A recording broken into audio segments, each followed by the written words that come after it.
All right, people. Sad day today. We are at the end of Halloween month and a half. Well, until next Halloween, or at least until our next film, Frankenstein. So next week. Yeah. Well, listen, Frankenstein doesn't count as a genre, so that's not because it's a new release. Right. Yeah. Well, we're sort of bending the rules. Yeah. That's my train of thought. I just saw Frankenstein, obviously on Netflix.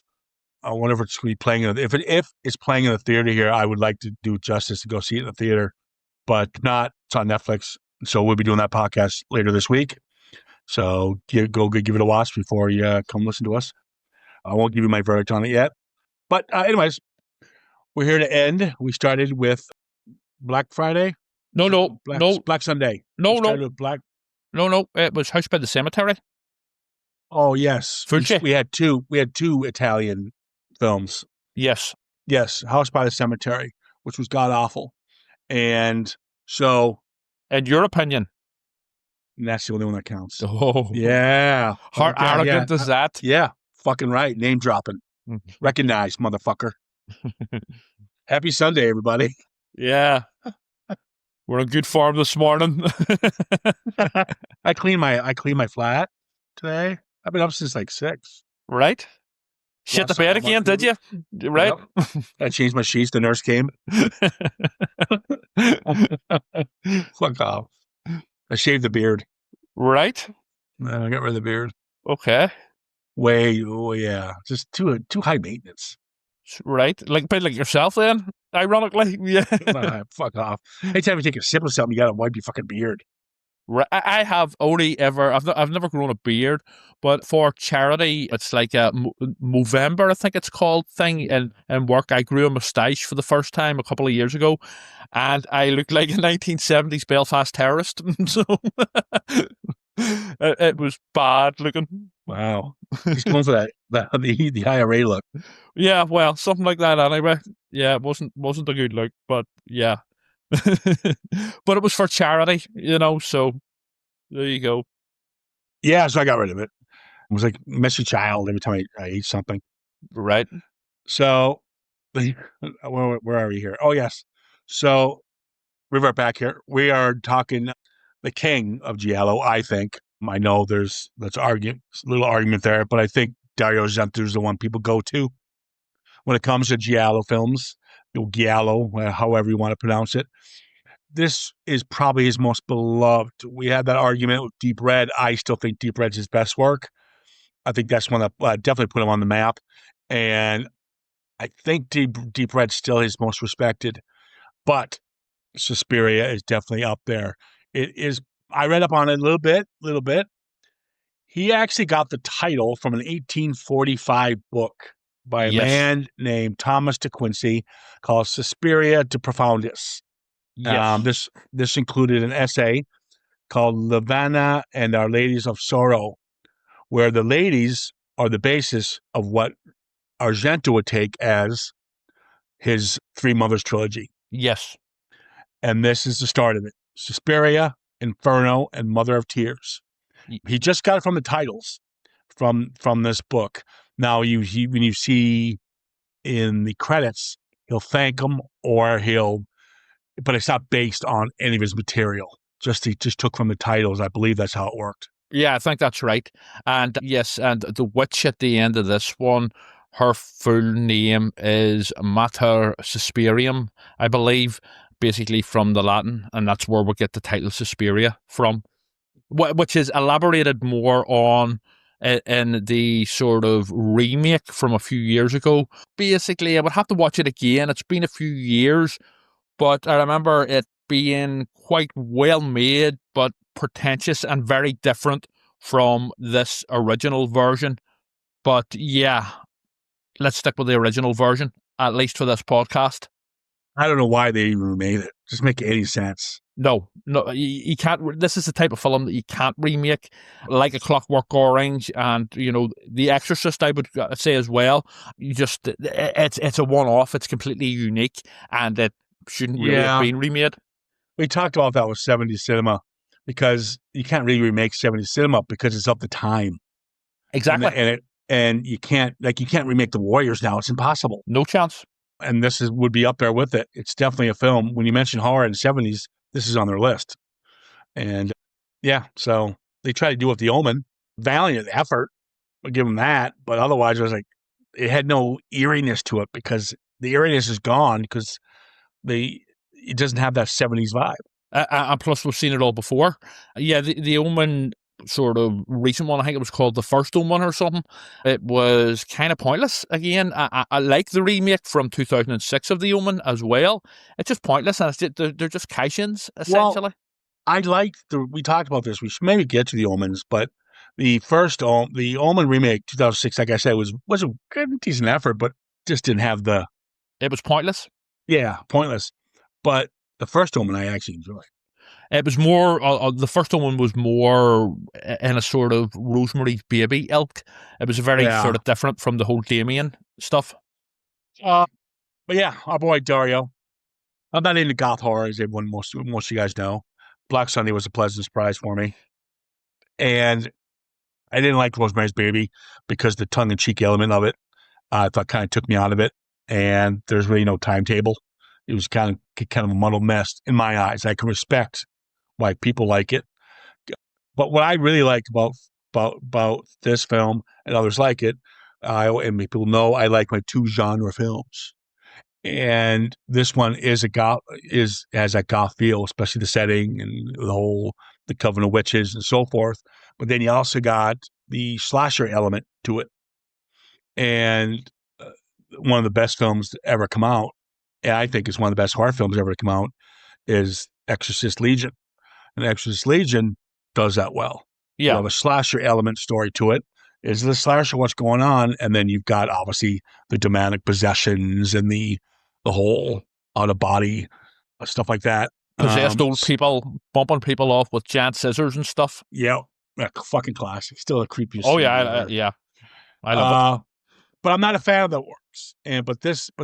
But I remember enjoying Suspiria, and I do like Suspiria. I mean, I'm gonna have some good pokes at it, but of course, any film that features the goblins is gonna get a pass because the goblins' music's just batshit crazy, and I fucking love it. I saw a screening of Suspiria in 2013 here in Belfast, the Waterfront Hall, and Goblin were there in the theatre providing a live score for it. It was a great experience. Yeah, I was going to go to that, but I don't know why I'm not going. That would have been cool. It was very cool. And strangely, in the Waterfront Hall, at the very same time, there was a Daniel O'Donnell concert going on, the Irish country singer. So it was this really weird mix of sort of a crowd in the foyer beforehand of Daniel O'Donnell, old women fans looking for their cups of tea, and wee Daniel, and all of the goth kids, the sort of horror weirdos like myself. So it was just a really strange mix, but it was. So it was like great. It was like the cast from Cocoon meets the Wicker Man cast. Pretty much, yeah, exactly. And it was just very sort of surreal, but yeah, I mean, it was a great experience, with Goblin providing the live score to this, with it on the big screen. All right, let's jump into this. Suspiria, 1977. We've got Jessica Harper who plays Susie, Stefaniana.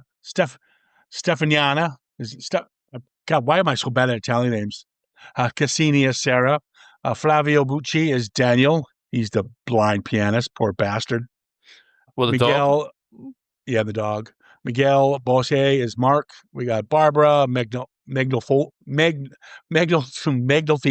as Olga. I got to give her a shout. You see Eva Saxon. This poor woman gets slaughtered in the beginning. She plays Pat. Yep.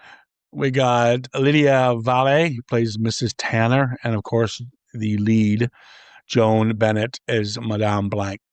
So there you go. I didn't like the beginning here. What happened? I didn't get what he was thinking. Dario Argento could have easily done this with a one-line fix, and so it takes you out. Just lucky it's in the very beginning. For some reason, we got the Goblin score going, and then all of a sudden, it's his voice, by the way, narrates why Susie's going to this dance academy.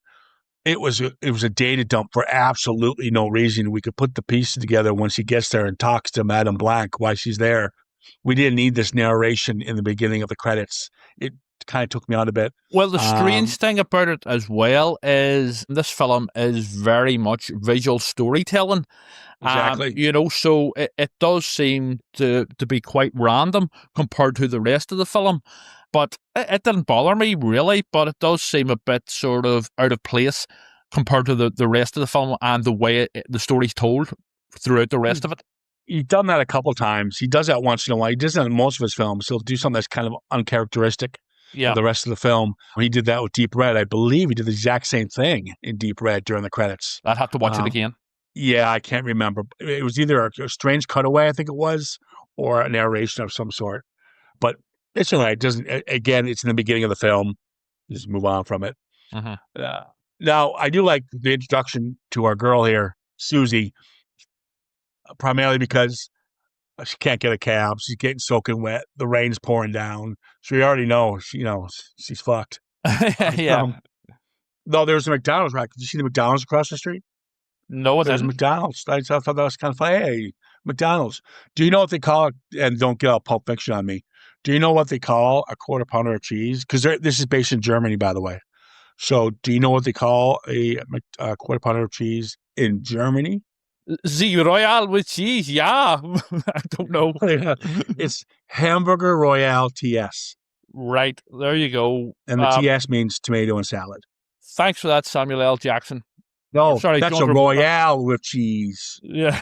That's a Royale with cheese. The Royale with cheese, yeah.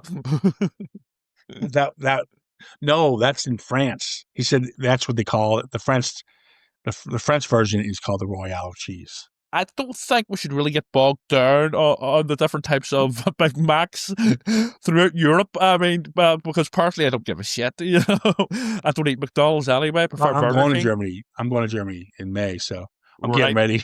I'm getting ready how to speak McDonald's in German. I hope you end up at a creepy dance academy for some bizarre reason, and you get bumped off by some witches there.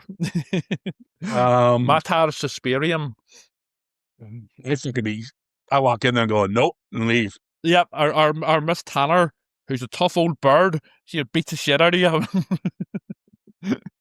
So when she's going to the academy, it's Marco's Dance Academy, and this is where we meet Pat. She's trying to get in. She runs out. Yeah, and all she can think is she can hear two words, which is Iris and secret. Yes, and that's all she could hear what Pat was saying when she was trying to get into this academy. And then we follow Pat. When Pat gets it, it's pretty brutal. And what he does with the Goblins music, I like. In this one, he implements these moans, like this witchy moans, this coven of witches kind of moaning, and kind of he puts that in the background, which actually makes it quite creepy. And then you got goblins, bizarre. and then bizarre, exactly. And then you've got the Goblins music, who almost has that tubular bells kind of sound to it. And so the score does really work on this one, especially with because you almost got that. You know how you always have the children in the Omen. It's almost like a sort of trope with creepy kids films. Yeah, like a lullaby almost type. La la la la la. Yeah, exactly. And this is kind of what he does with this one, which certainly does work. Whenever she's running through the forest, it's you can hear it as part of the Goblin score. You can even hear them going witch, witch. All this sort of thing. Yeah, seeing the forest when she's running reminded me of where maybe Sam Raimi got some of his style, because it kind of reflected a little bit on the Evil Dead sequence in the beginning. This was also a big influence on Carpenter as well. Carpenter is a huge fan of this. I didn't know that. Yeah. I'll talk to John later because we're good friends. Yeah, I know that. Yeah. Whenever you stalk him again. Yeah. What's our restraining order up, John? Let's talk Suspiria, John. Fuck off, Ciaran. Phone down. Padlocks on the door. So when Pat gets it, I do like the sequence where she's drawn to the window, and she goes to her friend's place, and she's drawn to this window, and through the curtains you see this shadow. You don't see much, just almost like an outline of a person's face. And the eyes. And then what that he sees, that's him telling us she's being drawn to the window, like, hypnotized. And then once she gets closer, we see the eyes come through. Those eyes are going to come back. The best shot in the film is near the end. Yeah. I'll certainly get to it. But yeah, those eyes appear, which is quite creepily. I get a little confused again. This is Argento style, and she's getting her head pushed through the glass, which is quite creepy looking. And then he cut to she's on a balcony somewhere.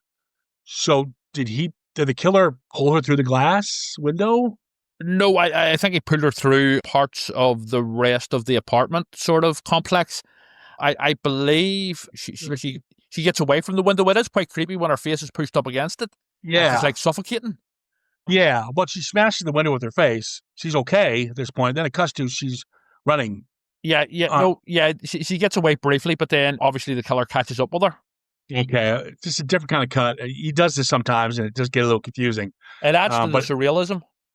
he brutalizes her, stabs her quite a few times, and Argento likes to go that extra mile. Not only am I going to show you me stabbing her like 400 times, I'm going to see an interior shot of me stabbing her heart. Yeah, but it's like, hard. It's hard to take, but because of the color sort of palette used here throughout. But even with the blood, where it's like saturated, it's hard to take it. It's hard to find it like super gory and brutal because of the color of the blood. Sam Raimi did the same, although that was really too because of the censors with Evil Dead 2, where he gave the demons like green blood. So once you sort of change, even subtly, like here, the color of the blood, it sort of takes you out of it a bit, and you realize, yeah, it's just a film. It's not really a brutal stabbing. It is a bit, but at the same time, it does. There is a distance there where you're saying, I understand, but it is brutal. I mean, oh no, it's still brutal.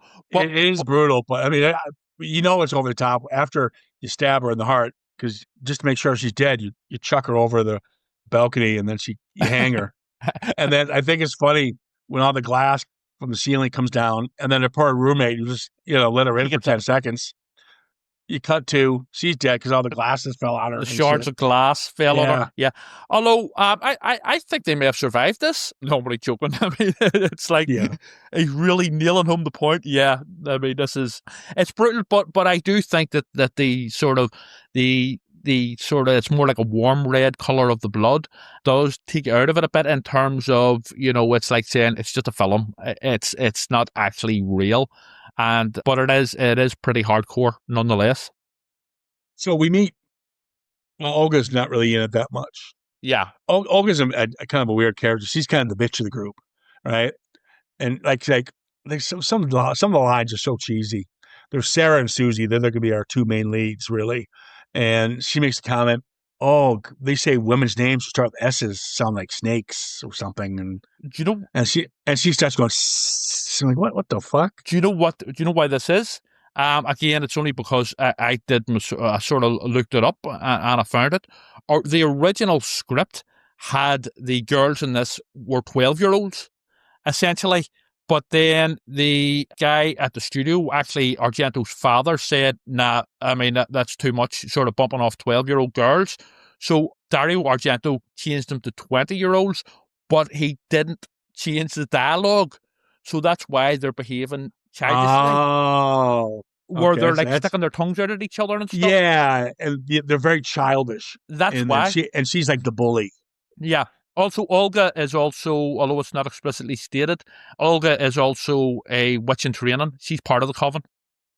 Let me ask you this. They obviously want her to stay there, right? Yes. But she's going to rent with Olga outside of the academy. Why couldn't they just give her a room there? Why? Because they always want her back. They deliberately get her back. But why did they give her? Why wasn't her room? Must have wanted her. And said you have to get her back because they're basically okay. Mater Suspiriorum is like the big boss essentially in the background, and whatever she says goes essentially. I'm assuming she just wanted her as a victim, although there is a bit of confusion because I mean there's a lot of stuff you could pick holes in this in terms of plot holes and stuff, but at the same time it's just like visually gorgeous and just so horrifically beautiful, But, it's stated later on about the witches, when Udo Kier and stuff, professor dudes appear, that basically Mater Suspiriorum, which is basically an old Greek witch, she is basically doing all this to acquire great wealth. But why would she even need Susie there? Yeah, like when she's still at August at this time, but she's back at the academy doing her thing, Yeah. whatever. You got that little freaky bastard child, and you've got the big woman, and she's polishing silver, right? Yeah. And she's staring at Susie. So when she's walking down this hallway, the silver shines in her eyes, and this causes her to. She has this fainting spell. Yes.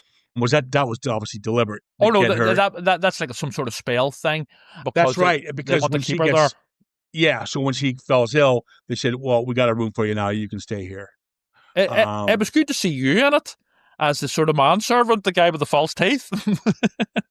I'll be like, "No, fuck you." Well, it's funny you say that because my dream when I was younger was to always be a ballet dancer. Oh yeah, you'd be perfect at that. You've such grace, and No, I've always wanted. I mean, it was a dream of mine, but it was hard. Yeah, the training. Well, the problem is, all the ladies. Well, I did a beautiful rendition of Swan Lake, yeah, and I'd pay good money to see that. The ladies just swooned all over me. So I was like, I can't. This isn't fair. This isn't fair to this wonderful ballet classic. It's being overshadowed by my charm and good looks. Well, that the ladies and dancing are hip. Yeah, exactly. I didn't say that. You must have saw some of my tapes. They're really good. So that's why I had to give it up. So some of your tapes, that sounds creepy as hell. That sounds like Barbarian. This hits home. Movie really hits home with me. I don't want to see any of your tapes. Trust me. You know who's a trained ballet dancer? A fully trained ballet dancer? Seriously, Mads Mikkelsen. Well, I know that. Yeah, but anyway, I know. Yes, but I like creepy kid and creepy sort of servant woman. Yeah, but yes, big woman. It's basically a spell they put on her to make her ill. Yeah, and then when she faints, she wakes up, and the fucking Tanner is just shoving a fucking jug of water down her throat. It's like, bitch, get off me. I like Tanner. You know what I mean? Tanner, I do like the villains. Tanner and Blacko are just so overselling it. Oh yeah, yeah. Especially whenever Tanner shouts at the blind man for his dog attacking creepy kid. It's like, get out! It's like, whoa. And then the killer, who's the freaky man. Yeah. Paslov. He's kind of the henchman. Yeah. She goes, you can make fun of him. He doesn't understand English. Stuff like, damn. Yeah. No, it's a tough school, and Tanner's a tough old bird. She's very butch. And, Dario Argento himself has said, if there's any sort of subtext in this film, it's basically generally lesbianism, essentially. That's what Dario Argento said, although it's more of a sort of visual sort of film overall, but that's what he's basically stated about if there is any subtext in it. I didn't see that. I mean, I didn't really see it like that, but I do see that all the males in this are pretty much servants within the academy itself. But no, I didn't really see much, shades of that. But yeah, to each their own. Well, I think maybe with the Tanner character, but also maybe with the girls as well, the way they're all sort of, in the same dormitory and sort of stuff together. I don't know. I'm just going by what Argento himself said. This whole scene with the maggots seemed kind of pointless. With the what? The maggots. Oh, I think, I think it was just to give us, it was probably too long without a scare. So it was sort of, we need to get some more horror in there. So, but it sort of worked for me. I found it quite sort of like gross in a sort of cool horror way. I quite liked it. No, I do like when they put them in the gym and they're all just going to sleep there for the night, the dormitory, whatever it is. And teachers are sleeping on the other side and the students are on the other side. And they have this red glow behind. Yeah. And then you see this person sleeping, obviously one of the teachers behind Sophie and Susie. And that's Susie as Sarah's dating dumping on Susie. It's Susie, right? Yeah, Yeah, yeah. yeah, Uh-huh. yeah, and Sarah. Hmm. Yes, you hear this. There's someone breathing really heavily, sleeping, and their chest going really high, up and down low. It's definitely not one of the teachers that we've been introduced to. This is obviously the kind of the introduction to the mystery witch, Yes. who we'll find out who that is down the road. But it's actually a nice sequence. He's always done this, where he'll have a glow of some sort. It could be a blue, it could be a red, something that changes the atmosphere a bit, and that's the way he does it. You'll have people use composers, music to change the atmosphere for a setting. Yeah. He likes to use different kind of colors, like this one's the red glow behind the sheet. Then he'll use a blue glow behind someone else during another sequence. It's No, no. it's kind of hypnotic. It doesn't take you out. Usually, I'm not into this shit. I'm usually not into this kind of filmmaking, but Argento gets away with it. No, no. He sort of, I mean, obviously, in logical terms and real world terms, I mean, the colors generally around us don't change on a whim, if you know what I mean. Things don't all of a sudden go blue or red or whatever, but it is very much an artistic, flair and flares from Argento, and they work for him, especially here. This is very much a visual film. Well, Uh, Romero did the same thing with Creepshow. yeah. Creepshow had these different tone rooms. A room would go all of a sudden all black with the massive glow of red behind it, usually during an impactful moment. And he did that, especially with the fluffy one in the crate, Oh, yeah, the monster. where you'll see a man get his throat ripped open, but it will go to this different color of green. Yeah, well, it's like comic book style with Creepshow Yes, it was, for the old DC comics. Yeah, but there's definitely a nod to Argento's style in Creepshow when I saw this again. very possibly. Yeah, Despite them being two different sides of the spectrum when it comes to horror. yeah. So they fired Daniel because the dog attacked the freaky bastard kid. Essentially, the freaky little shit kid. You see him at one point, going towards the dog with creepy servant woman, but we don't actually see what to do. But essentially, then Tanner then goes ballistic, completely over No, the top ballistic. Yeah, I know that, but the dog, if the dog, the reason what I got out of it was little freaky bastard kid was walking toward the dog, Yes. and the dog sense evil, blah blah blah. Yeah. So that's why the dog probably did pounce, and then they go off on Daniel, like you just said, and then Daniel was fired. I just think they're getting rid of a lot of people for no reason.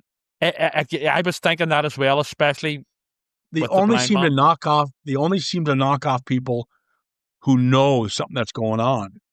I think So yeah.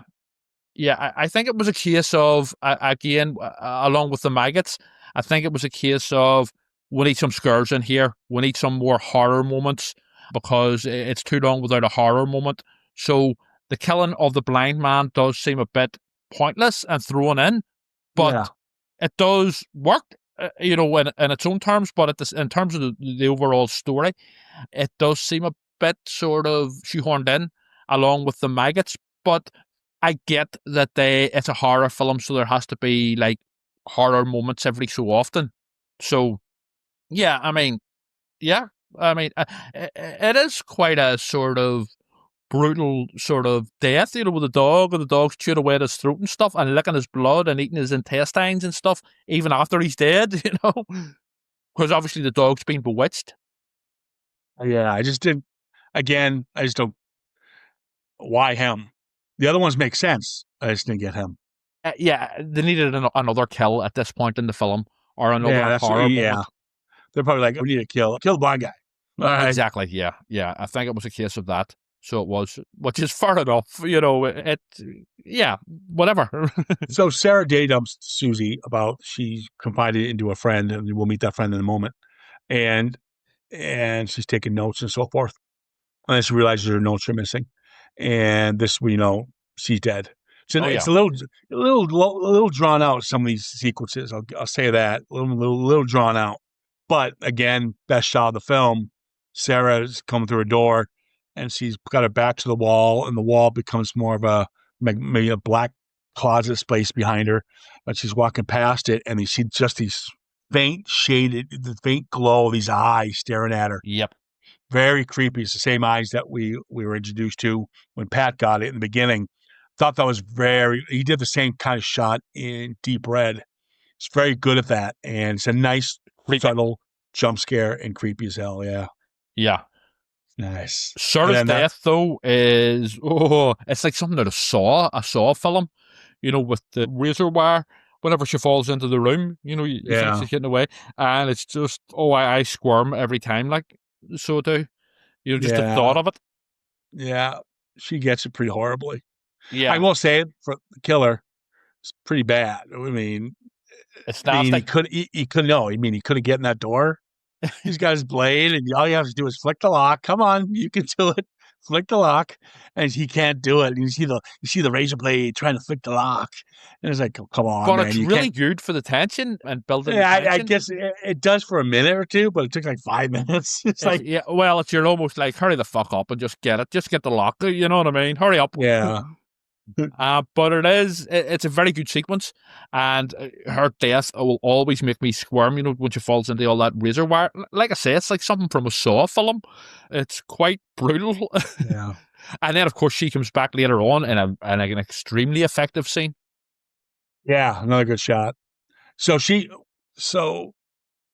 am I confused? It's Susie, right? It's not. Susie is the main girl who is Susie's the American student. Got it. Susie goes to meet Frank Mendel. That's the guy that Sarah confided in. Yes. Sarah's now at this point missing. Witchy expert. Yeah. No, not yet. This guy's played by... He's mental illness expert. Witchy expert comes along soon after. Yeah, yes. I'm getting there. So, Udo Kier, we all know him. He's been around for years. Yep. Everyone loves seeing him. God, he's so young in this. He has his hair. Unrecognizable. But he's the data dump guy. 1895, the Academy was founded by a witch. Her name was Madame Marcus. Yes. In 1905, she's been traveling all this time, getting away from people calling her a witch and so forth. Villagers. In 1905, Madame Marcus died in a fire. And this was the Academy, where the Academy was. And since then, it's been rebuilt as this dance academy. So that's the data dump. And this is where the witchy man comes in. This guy is Rudolph. Fun fact time. Fun fact from Ciaran. Go for it. Okay, fun fact. Go for it. Yeah, we're waiting. You're building the tension here. That better be a good one. Go ahead. This guy, I recognize this guy. And he's an actor. His name's Rudolph Schundler. And he was the one who was originally accused of killing Burke Dennings in The Exorcist. He was the McNeil's housekeeper. Is that him? In The Exorcist, yeah. Are you sure that's him? Yep. Right? He played Carl. I know who you're talking about. Carl is a servant in the house, yeah. Yeah, that's him. And Carl is the Jewish World War II survivor in The Exorcist, yes? Yes, this is him. And the reason I bring this up, I bring up Udo Kier and I bring up Rudolph Schundler, is that they're uncredited in this film. And yet they have pretty good parts. Yeah. They kind of give you the whole thing, what's happening. And yet they're uncredited, and there you go. They got, pretty good street cred. Also, whenever the witch is revealed at the very end, which is pretty OTT, but like in a very good way, apparently that is played by a 90-year-old former prostitute, uncredited as well, that Dario Argento just happened to meet or stumble across on the streets of Rome one time, and he said, yeah, there's my witch. And he cast her in it. So, yeah. There you go. Yeah, but Rudolph plays the Professor Milios, and he's the one who pretty much tells you cut the head off a snake. Yes. You kill the lead witch, you kill the coven. Yeah. It's pretty much what he tells her. And then obviously he plants that seed. And then she starts putting the pieces together, which this is where I kind of like. This is where the film I do enjoy everything that she's been told by Sarah, what she saw with Pat, what's to the food she's been eating. She starts putting the pieces together.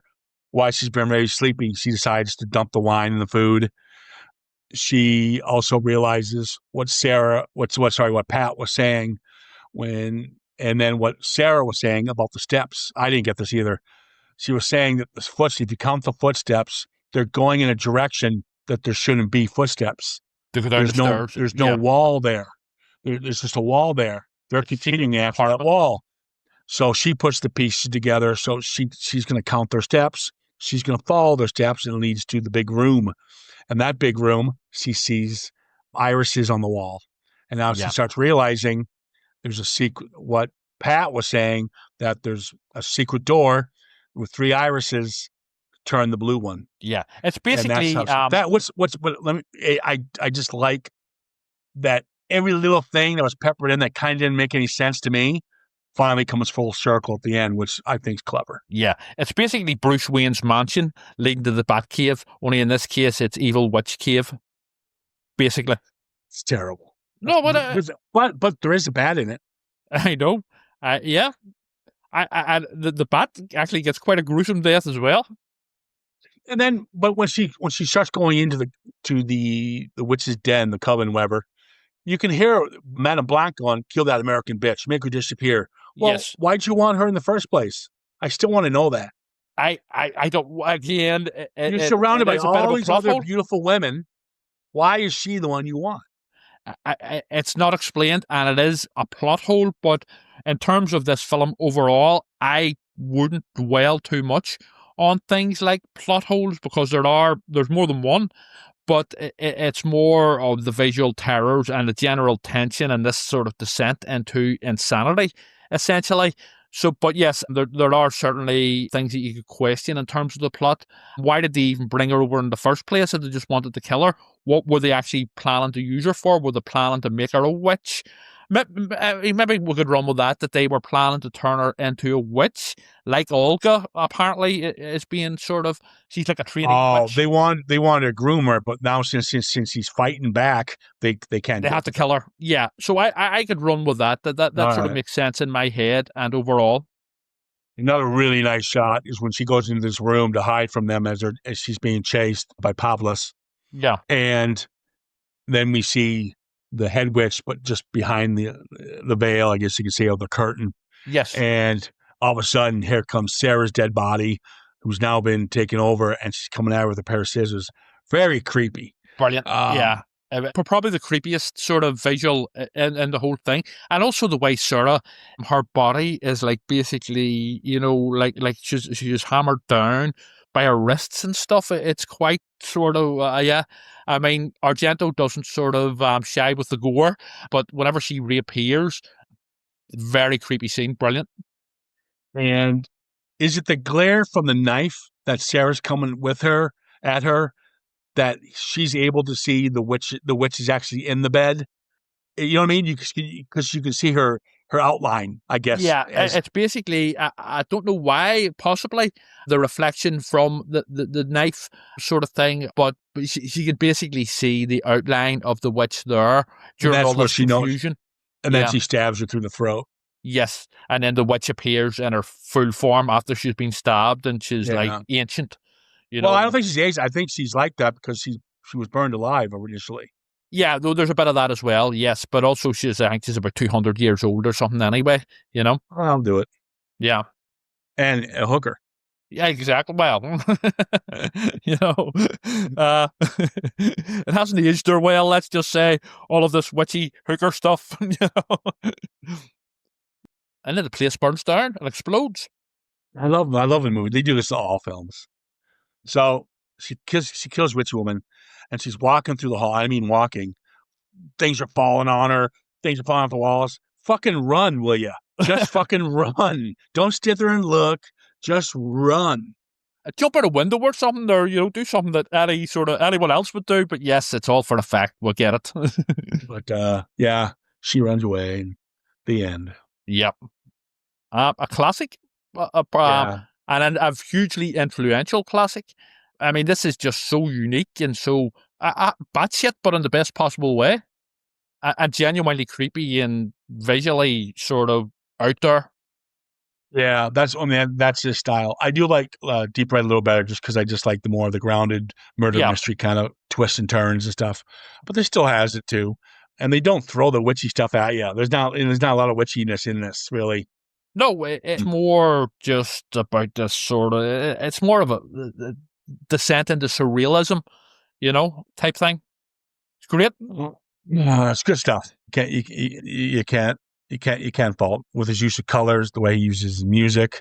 He always peppers in there's usually 3 or 4 really, really good shots that stick out. He always puts nice little twists and turns of something that was planted earlier that you might have forgot about, and then you realize that they do have points to the conversations they're having, even though they seem batshit crazy. It all makes sense, and it is a mystery as well. A lot of Argento's sort of more earlier stuff, they were more actual giallos, where it's basically, like is it the bird and the crystal plumage or something Yeah, like and the that? cat o' nine tails. Yeah, they were more They were. serial killers on the loose, where this is more supernatural. Yeah, that's what I'm saying. Deep Red, his earlier works were more almost like Giallos were almost like film noirs. Yes, yes, Oh, with no supernatural elements. yeah, Yeah, there's no supernatural element, but it's the gratuitous violence, yeah, but done in colorful ways, so you can't take it too, too seriously. Yeah, yeah, yeah, the use of brights. But there you go. yep. I'll wrap up in a nice little bow. Next up, we're gonna be talking Frankenstein, getting rave reviews so far. So we'll be diving into that one this week, and then we got obviously Christmas month coming up, Oh yeah. and those titles have been picked. Trevor's excited for his Hallmark one he's picked. I'm going to apologize in advance for some of the titles that we're doing. Home Alone, never seen it, never had any intentions of seeing it. So who knows? I might think it's a masterpiece. You're gonna I lose. might think it's a masterpiece. Who knows? You're I've gonna never seen lose it. every one of our audience friends if you do not. I mean, how does anybody hate Home Alone? I've never seen it. I don't hate it. I'm You just saying I've prejudge it. never You seen said it. that so many times. It's a kids movie. It's not 18. There's no naked women. Sicko. No, my no. point is, You know what? I don't watch children's films. I'll turn you on, Trevor. Go ahead. Home Alone has a tree in it, and they use it. Whoa, right. Count me in. There you go. No, I mean, my point is that I get, in general terms, I don't watch kids' films, so I've never seen it. Who knows? I might think it's a masterpiece, but I would doubt that. We'll see, No, but you won't like it because it's heart. It's kind. It's not mean-spirited. It makes you feel good inside. It makes you leave the theater with a smile on your face, not wanting to hang yourself. I'm gonna make another controversial statement. I think The Goonies is a terrible film. It's just That much beloved classic, The Goonies. I think it is an over the top, overly loud, obnoxious film. But I did enjoy it as a kid. But anyway, you're just no. I mean, there's places for you in hell. good. Even the devil, you go down there and the devil will be like, you didn't like Home Alone, the Goonies? Yeah, fuck off. You're going to like beyond hell. Yeah. Well, I prefer to accept that. As long Dante's 10th Circle of Hell features The Goonies and Home Alone on constant reruns for me. So. Yeah, there you go. And then in heaven, the complete opposite, we get to watch the Goonies and Home Alone and embrace them and understand what their true meaning was. No, their true meaning. Don't give me fucking a break. No, for me that would be like that Twilight Zone episode where the guy thinks he's in heaven, but it's actually he's actually in hell. But yeah, anyway. All right, we're gonna wrap this one up before I just want to. Anyways, guys, thanks for listening. Give us a shout at Citizen Frame _ podcast on Instagram and of course on Facebook. That's all we really have. We're gonna wrap this one up. Take care of yourselves, and we'll chat soon.